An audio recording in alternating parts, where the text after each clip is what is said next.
মূলত ৫ দফা দাবিতে আজকে বিক্ষোভ সমাবেশ করছে হেফাজতে ইসলাম বাংলাদেশ। তারা ৫ আগস্টের পর এই ধরনের বড় ধরনের শোডাউন করলো আজকে, এবং এখনও তাদের এই সমাবেশ চলছে। সকাল ৯:৩০ থেকে আনুষ্ঠানিক এই সমাবেশ শুরু হয়েছে।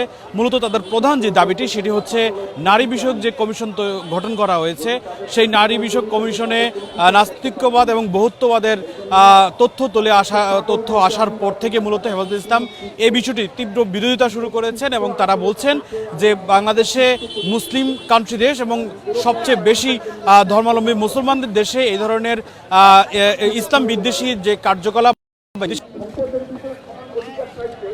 যারা এই মুহূর্তে যুক্ত হয়েছেন আবারও জানাচ্ছি যে রাজধানীতে আজকে বড় বিক্ষোভ সমাবেশ করছে হেফাজতে ইসলাম বাংলাদেশ। মূলত নারী বিষয়ক কমিশনের যে বিতর্কিত কয়েকটি পদক্ষেপ, সেই পদক্ষেপের প্রতিবাদে তাদের আজকের এই সমাবেশ। সেই সমাবেশে তারা মূলত দাবি জানাচ্ছে যে বাংলাদেশে যেই নারী বিষয়ক কমিশন গঠন করা হয়েছে সেই কমিশনে বহুত্ববাদ এছাড়া সেখানে বেশ কয়েকটি বিষয় মূলত তারা আপত্তি জানিয়েছে। এ কারণে তারা নারী বিষয়ক কমিশনটি বাতিল চায়।